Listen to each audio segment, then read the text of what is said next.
Olá, meu querido ouvinte, seja bem-vindo a mais um Dealercast. Nos siga nas nossas redes sociais, no Facebook, também nos acompanhe no seu agregador de podcast, tanto no Spotify ou em qualquer outro que você tenha. E para mais conteúdo, acesse o nosso site, que você vai encontrar artigos e outras coisas relacionadas a tudo isso que nós falamos de desenvolvimento pessoal e profissional dentro aqui do Dealercast. Olá, eu sou o Liliano Fernandes. Vamos hoje para mais um conteúdo bacana para vocês aí. Vamos discutir um pouquinho sobre benchmarking. E é isso aí, bora lá. Aí, já começou te dando uma primeira dúvida. É benchmark ou benchmark? Eu nunca sei falar essa bagaça. É benchmarking, né? Benchmarking, sei lá. E você sabia que tem uma diferença entre benchmark e benchmark? Não, já explica para nós aí essa diferença. É legal, foi uma curiosidade que eu peguei quando fui pesquisar para fazer esse pod, que benchmark é aquele que é o modelo real, o modelo certo do segmento, sabe? E benchmarking é o que a gente vai falar que é a capacidade de você verificar algo e adaptar a sua realidade. Legal, né? A diferença entre benchmark para benchmarking. Eu imagino que alguém falou, nossa, que bosta. Nesse momento, nosso ouvinte falou, nossa, agora que eu achei que ele ia explodir a minha mente, ele falou uma coisa bem simples, mas bom, acontece, né? Bom, hoje vamos falar sobre benchmarking. Para mim é algo essencial na nossa vida, né? Principalmente na sua carreira profissional. Você jovem que está começando a sua carreira agora, ou mesmo ser mais intermediário e o velho, é bem interessante você sempre se espelhar. Benchmark, na verdade, é a arte de você se espelhar nos outros para chegar aonde você quer chegar, né? Atingir os seus objetivos. Não é nada de cópia, não é piratear, não é invejar, não é nada disso. É você se espelhar no outro, ver as melhores práticas adotadas dentro do mercado, né? Ou dentro das pessoas que trabalham nos setores que você quer atingir, ou até de outros setores, né? Se tiver algo importante que você possa se inspirar ali. E isso é benchmark positivo que a gente fala, né? Que é algo que você vai levar para sua carreira. Muito bom você aprender a ter esse hábito de observar as boas práticas do mercado, o que estão fazendo de bom, porque é uma falácia, uma utopia você achar que você tem o dom divino de criar as coisas do zero, né? Eu acho que o criador é um só, foi Deus que criou as coisas do zero. A partir disso é só combinação de uma coisa com a outra, é só trazer uma coisa para outro contexto e juntar as coisas, né? Uma evolução que seja. Mas criação mesmo, criar do nada, você achar que você tem um dom divino que vai achar aquele método excepcional e vai sair da sua cabeça sem nunca ter se inspirado em ninguém, não existe. Você tem que ter alguma inspiração e não, a gente tá falando sobre benchmark também, que é interessante, que essa questão de você se comparar é algo natural, né, do ser humano. A gente tem essa tendência a se comparar sim. Com as outras pessoas, outras situações, mas a diferença é que o benchmarking ele segue uma série de princípios, ele existe uma metodologia, então não é apenas uma cópia, né? Ele é um desenvolvimento de algo, né? A sua realidade e principalmente buscando melhorar ainda mais o que já é feito. Então não é simplesmente você ir lá e fazer igual, né? Porque aí é a cópia, né? O benchmarking ele tem todos esses princípios e métodos para que você faça isso de uma forma que agregue, né, na sua personalidade, na sua empresa, sabe, sei lá Deus onde, e que ajude você a copiar, digamos assim, a seguir, não, copiar é errado, a seguir os pontos de referência dos maiores players do mercado, vamos dizer assim, das pessoas que jogam melhor. É você tirar dele o que eles têm de melhor, adaptar ao seu contexto e, se puder, ainda melhorar ainda mais, né, fazer ainda melhor. Eu acredito que algumas pessoas naturalmente já devem ter feito benchmark, né? Como eu falei, é você, sem necessariamente você saber, né, que você está fazendo. Por exemplo, quando você copia a sua mãe para lavar a louça, ou limpar o chão, ou alguma coisa assim, porque teoricamente a sua mãe é a melhor player do mercado, ela é a melhor jogadora da casa, ela é que sabe como limpar direito e você não. E ali quando você segue aquela referência dela, você simplesmente está fazendo um benchmarking. Claro que você pode, no futuro, adaptar aquilo, né, melhorar o que a sua mãe fazia, que é uma coisa que ela levava 1 hora, se levar meia hora, por exemplo, mas você vai ter aqueles pontos de referência onde você sabe que aquilo é o método correto de ser feito. E, né, isso você pode puxar para outras coisas. Hoje em dia a gente não tem mais limite de fronteiras, né? Então você pode copiar não só a sua mãe, mas você pode copiar o modelo japonês de limpar a casa de alguém, da Mayuri Kondo, por exemplo, que tem a série na Netflix da Mayuri Kondo, acho que é assim o nome dela, que ela ensina como organizar a sua casa, né? Não me perguntem porque eu sei. Então, né, você pode fazer isso, né? Você pode seguir esses outros exemplos também, não necessariamente só os que estão próximos de você, né? Mas, como a gente até falou, existem tipos de benchmarking, né? As pessoas de referência que fazem a mesma coisa que você, e existem benchmarks que são de pessoas que não fazem o que você faz. Tem um outro processo, na verdade o objetivo é diferente, né?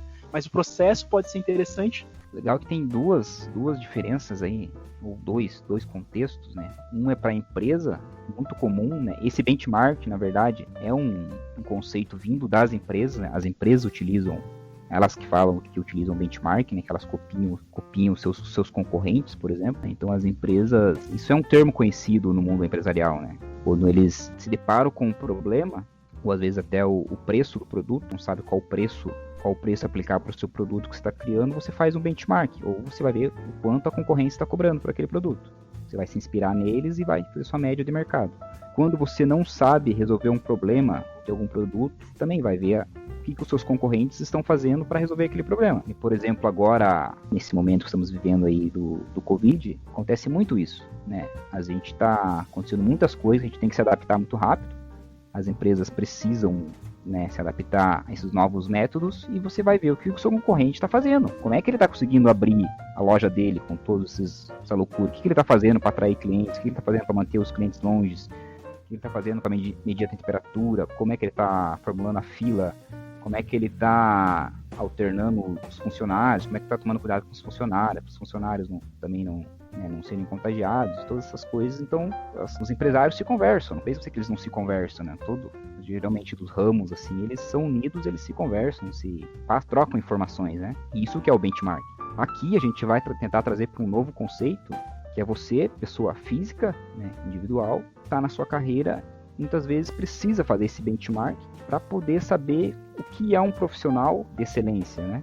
O que o mercado procura em um profissional da sua área. Então isso que você vai fazer é o benchmark, é você ver aquelas pessoas que tiveram sucesso fazendo o que você faz, o que elas fizeram durante a carreira. Elas ingressaram como estagiário, o que elas faziam, o que se buscavam delas. Então é isso que é o benchmarking pessoal, vamos dizer assim. Um novo conceito que estamos criando aqui agora, eu acho.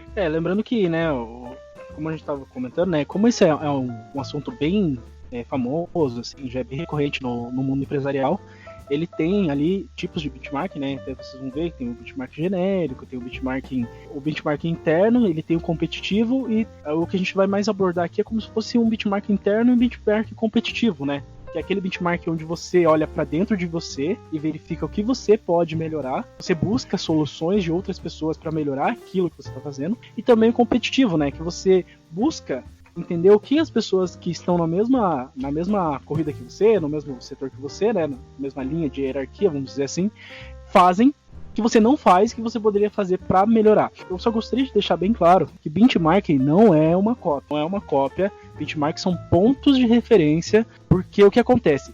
Se você acabar copiando muito as outras pessoas, pode ser que você acabe perdendo a sua essência, a sua originalidade. E nós aqui do Dealercast, a gente defende muito a criatividade, né? A gente acha que a criatividade é algo que as pessoas têm que fomentar dentro delas, ter mais criatividade para resolver problemas. E às vezes você fica tão refém desse benchmarking, que você quer toda hora fazer benchmarking, copiar, que você perde aquela essência de você entender como pode melhorar, sabe? Além de você perder a essência, tem que entender também que se você copia o que o teu concorrente está fazendo, ou a pessoa que está fazendo, você copia também os defeitos, né? O benchmark, na verdade, é a arte de você copiar só o que é bom. Você vai no processo, vamos falar aqui de empresas, né, do conceito benchmark empresarial. Você vai no seu concorrente e vê o que ele está fazendo, e você traz para sua empresa só o que é de bom. E o que aquela empresa, o seu concorrente está errando, você deixa lá com ele. Então você traz só o que ele está fazendo de certo, traz de um outro concorrente o que o outro concorrente está fazendo de certo, a mescla do que todo mundo está fazendo certo. Ali na sua empresa, teoricamente, você faria algo ainda melhor. Então, esse que é o conceito do benchmark. Se você vai lá em apenas uma empresa, né, em um concorrente, e copia exatamente o que ele está fazendo, está copiando não só perdendo a sua essência empresa, como você também está copiando todos os erros dele. Provavelmente vai dar errado isso. Chegar lá e copiar, fazer um Ctrl+C, Ctrl+V e jogar ali no teu processo, não vai dar certo, que é outro contexto, é outra coisa. Então é você pensar só o que tem de melhor dentro do mercado, e vários pontos possíveis, quanto mais melhor, e trazer para dentro da sua empresa só o de bom. O de ruim você... Dentro dessa proposta do benchmarking, né, ele tem ali os princípios, né, do benchmarking, que são a reciprocidade, a analogia, a medição e a validade, né? Então, esses princípios eles são interessantes porque a partir deles que o benchmarking se torna uma metodologia, né? Porque primeiro que você tem que entender é que essa questão da reciprocidade é mais uma relação de ganha-ganha, né? Então normalmente você vai tentar buscar ali junto com o seu companheiro, seu amigo, quem seja, trocar uma informação com ele para adicionar ao que ele faz e também para que ele adicione a você. Tem a questão da analogia, que você então vai fazer uma análise da estrutura, o processo e as técnicas e métodos que já estão sendo utilizados, né? Acho que é uma ferramenta bem importante você conseguir ter uma visão holística desses processos e entender como você pode melhorar ele como um todo, não só aquela parte que você faz, né? Ali a próxima etapa seria a medição, né? Então você vai quantificar isso de uma forma, né? Então o cara que tá ali na frente de você, ele faz o quê? Ele faz uma coisa que ganha mais tempo, que dá mais dinheiro. Como que você consegue medir esse desempenho dele maior e melhor diferente de você, né? Porque se você não tem uma unidade de medida, normalmente você não consegue fazer gestão. Caso tenha validade, que essa é muito importante, que é onde você precisa ter certeza que tudo aquilo que você está coletando de dados são dados reais. Você não pode se basear nada em achismos, né? Por quê? Porque às vezes, essa que é a questão do benchmark que a gente fala, né? Que você precisa copiar o que é bom e não o que é ruim. Você vai pelo achismo e acaba copiando algo que você acredita que dê certo, mas que no final não dá certo.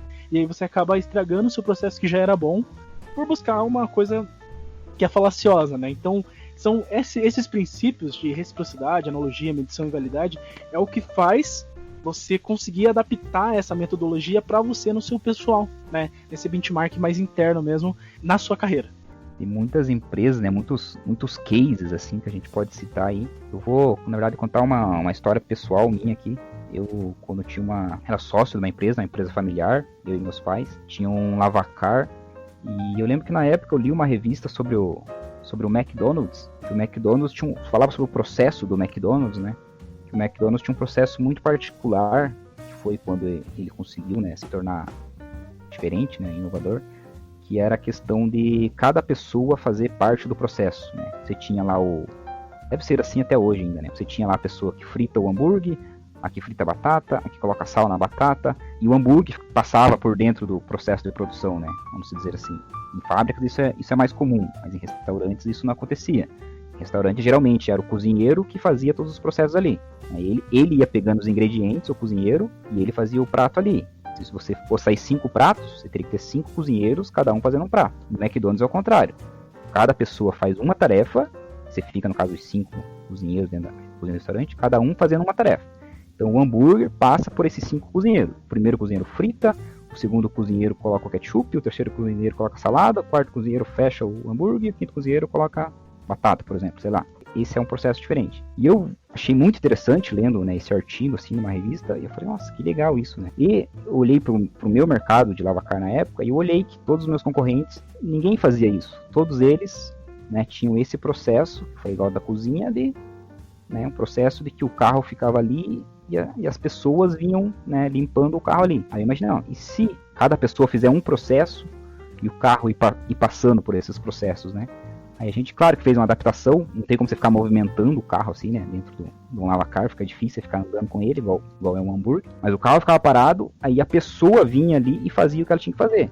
Se era limpar por dentro, se era fazer a secagem, se era passar o pretinho, se era, né, lavar o tapete, cada serviço fazendo assim. Então isso foi algo que na época foi inovador, talvez agora não seja tanto assim, mas é isso que é o benchmark, né? Você olhar o processo que você acha bacana e no teu negócio talvez ninguém faça ou ninguém faz daquela forma e você adaptar ali. Eu não sei exatamente se eu usei esses processos que você disse da teoria, porque na época eu não tinha assim essa teoria, né, de saber, eu nem sabia que estava fazendo benchmark, né? Eu sei isso hoje, observando, assim, eu lembro que na época era benchmark, mas Só isso que eu ia falar. Eu acho interessante também que nesse exemplo que você dá, que você faz um benchmark diferente, né? Você se compara com os concorrentes direto da organização ali e tal, só que você busca num cara que nem é teu concorrente uma solução para adaptar dentro da sua realidade, o que é bem legal, porque às vezes é como a gente estava comentando, né? Às vezes o processo, o objetivo não é o mesmo, mas o processo pode ser bem parecido, né? O processo pode ter algo ali ajudar você a modificar o seu próprio processo, adaptar a sua realidade. Lembre-se, benchmark bem feito é aquele que é bem adaptado à realidade. Se não há uma forma de adaptação, não se tem um provável sucesso no benchmark, tá? É bom deixar isso bem frisado também, porque às vezes, né, mas é só copiar, é só não sei o que, mas aí o negócio não encaixa. Precisa realmente algo que encaixa ali dentro do seu processo, mesmo sendo da sua área ou de outras, né? Vou dar um outro exemplo aqui para explicar, acho legal ir explicando com exemplos, né? A gente faz benchmark o tempo todo, né? Aqui no Dealercast não é diferente. A gente também fica olhando, né, os podcasts aí da concorrência, assim, que a gente ouve, que a gente gosta. A gente fica vendo coisas que a gente pode pegar, né? Isso aqui é bacana, essa edição, esse tipo de trilha sonora, o tipo que eles falam, o tipo que eles apresentam, o tipo que eles ensinam, o tipo de pauta, o tipo de título, né, o tipo de descrição, tudo a gente vai tentando pensar as melhores formas. E recentemente, a gente não vou falar aqui qual foi, mas você mesmo disse, né, uma referência, você falou, veja aqui essa referência aqui, né? E eu olhei e eu falei exatamente isso para você, não sei se você lembra.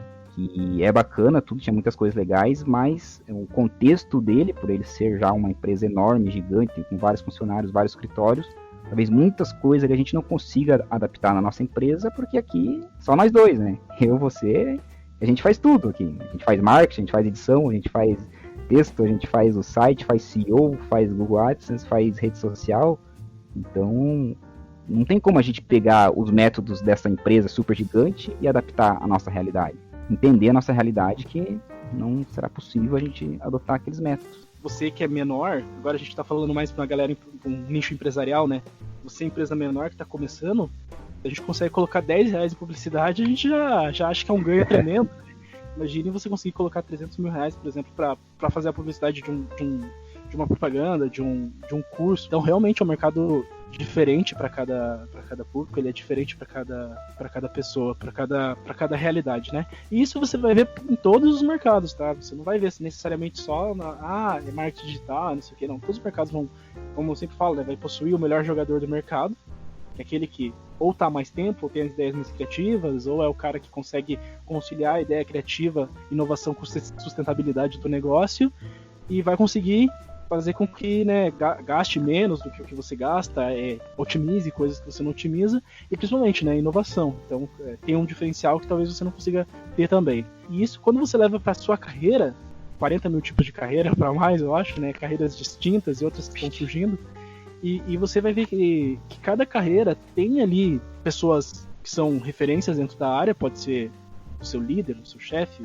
o líder de outra empresa, a gerência de outra empresa, por exemplo. Também você vai ter pessoas que são referências mais fora do empresarial. Pode ser um professor de uma pós-graduação sua, pode ser um professor de uma universidade que você vai cursar, pode ser um cara que você assista no YouTube, no Facebook, alguém que fale exatamente sobre aquele assunto, passe outras formas de fazer isso. E aquelas pessoas têm técnicas diferentes e você sempre vai poder melhorá-las e trazer todas elas para você, né?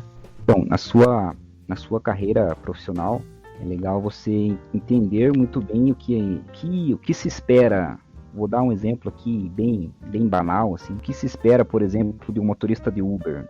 É legal você entender, ter contato com essa galera. Não adianta você achar que você vai cair de paraquedas ali, sem conhecer os caras ali, e você vai ser melhor do que eles, sem entender os caras. Às vezes tem caras ali que estão ali há 1 a 2 anos trabalhando com isso. Você tem muito a aprender com eles. Tanto as coisas boas, né, as boas práticas, quanto as coisas ruins. Às vezes você pode perceber. Os caras te contando uma história, você percebe que às vezes que o motorista tem uma atitude ruim, ou um método de trabalhar ruim, você não faz aquilo mais. Então você tem muito a que aprender com essas pessoas. Tem que se aproximar dessas pessoas que estão há mais tempo no mercado. Seja qualquer profissão sua. Se você hoje é estagiário de uma multinacional, por exemplo, e você tem lá os gerentes e pessoas acima. Esses caras já foram estagiários. Às vezes ali mesmo naquela empresa, é muito comum isso. Às vezes o cara já foi naquela empresa. Esse cara tem muito a te ensinar. como é que esse cara saiu de estagiário e foi promovido e chegou lá em cima? O que ele fez? O que os estagiários ao seu redor estão fazendo que você vê que são atitudes reprováveis, vão assim? Então evite fazer e tente entender o que tem que ser feito. Porque é difícil eu falar quais são essas atitudes, esses métodos, e cada profissão tem algumas manhas, vamos dizer assim, algumas coisas legais se fazer e coisas não legais. Tem motorista de Uber. Motorista de Uber, acho que o grande potencial do motorista de Uber, olhando como cliente, é o atendimento. O cara que tem o melhor atendimento consegue entender bem o cliente, aquele cliente que não é o Uber, o motorista de Uber conversador, porque às vezes aqui em Curitiba, se você for muito conversador, você pode... Curitibano às vezes não gosta de conversar, então você tem que entender muito bem o cliente, se ele está no momento de conversar, se ele não está, o que ele quer, se ele, né, você conseguir ler ele, se ele está com calor, deseja que ligue o ar, deixar ele escolher a música, sei lá, várias artimanhas assim. O motorista de Uber que consegue ter esse diferencial é o que vai ganhar mais notas e por consequente vai subindo no ranking da Uber, assim, pelo que eu entendo da Uber é assim, né? Você vai subir no ranking e você vai conseguir nas melhores corridas. Você tem que entender qual é essa prática. E você vai entender isso, qual é a melhor forma. Não é entrando no site da Uber ou lendo um livro ou até vendo eu falar aqui, que eu tô falando tipo uma visão externa, que eu vejo como cliente. É você conversando com seus colegas de Uber. Entra num grupo de WhatsApp aí, ou sei lá, como que os Ubers se conhecem, sei lá, e veja quais as boas práticas aí, vai crescendo aí. Tem um exemplo, tá? Em outras profissões é fazer a mesma coisa, conhecer quem se dá bem naquela profissão. Então, pessoal, eu tenho algumas dicas para dar para vocês essa semana aí de conteúdo. Primeiro, eu queria agradecer quem nos ouve aí, tem uma galerinha, mandar uma sessão abraços pra galera aí. Realmente pra minha esposa, ela ouve todos os podcasts, ela é a nossa ouvinte mais crítica, que sempre pega no nosso pé, né, Kevin? Eu sempre passo pra você, ela falou que ficou ruim aqui, ficou ruim ali, a gente se alongou aqui, a gente não explicou direito. Um abraço pra ela aí. Temos também alguns ouvintes assíduos, temos o Alexandre Vieira aí, meu primo, sempre manda também mensagem lá falando que gostou, compartilhando algumas coisas, dando dicas de pautas também, tocar umas pautas. Tem o Gustavo também, que é meu primo também, família em peso aí ouvindo, também sempre falando lá que gosta. E a gente tem mais gente para mandar um abraço, mas outros programas a gente manda aí. Mas as dicas eu tenho alguns livros, eu acho que para ficar no contexto de benchmark, o que é bem legal é livros de biografias, né, que é, falando de benchmark, é algo que você pode se inspirar. Eu gosto bastante da biografia do Mahatma Gandhi. Acho que é um cara que não tem muito a visão profissional, mas você pode pegar muitas coisas ali, principalmente da desaceleração, assim, esses orientais, assim, parece que eles são tudo zen, né, tudo paz e amor, parece que os caras não se estressam, parece que é outro mundo, né, então é muito legal aprender com eles. E outra biografia que eu acho legal também é a do, acho que eu até já citei aqui, é a do jogador de tênis, o Rafael Nadal. É muito massa você ver como ele consegue se concentrar. Eu acho que é muito legal essa capacidade de concentração de um tenista, quanto isso é importante, assim, para às vezes a nosso profissional, assim, qualquer, não importa a sua profissão mesmo, sei lá, seja caixa de mercado, eu acho essa capacidade de concentração é muito legal e tem muitos ensinamentos ali naquele livro. E acho que filmes também, né, bacana você assistir filmes aí realmente de casos reais aí.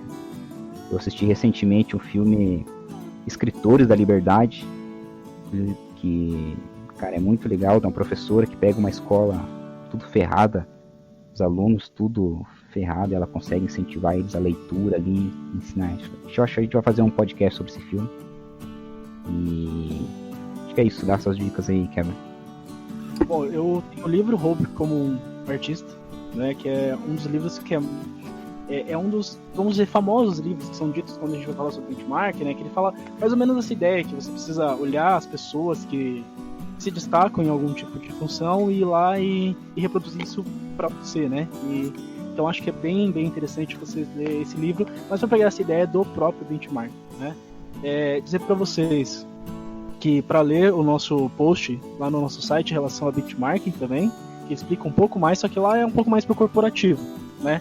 Mas a gente tem o post específico sobre benchmarking e falar para vocês que livros de de desenvolvimento pessoal são livros que também são interessantes de você buscar um benchmarking, porque normalmente não são todos, tá? Então você tem que ter um certo filtro, mas os maiores, na maior parte desses livros são pessoas que passaram por aquilo e estão explicando como fazer aquilo de uma forma que eles resolveram aquele problema.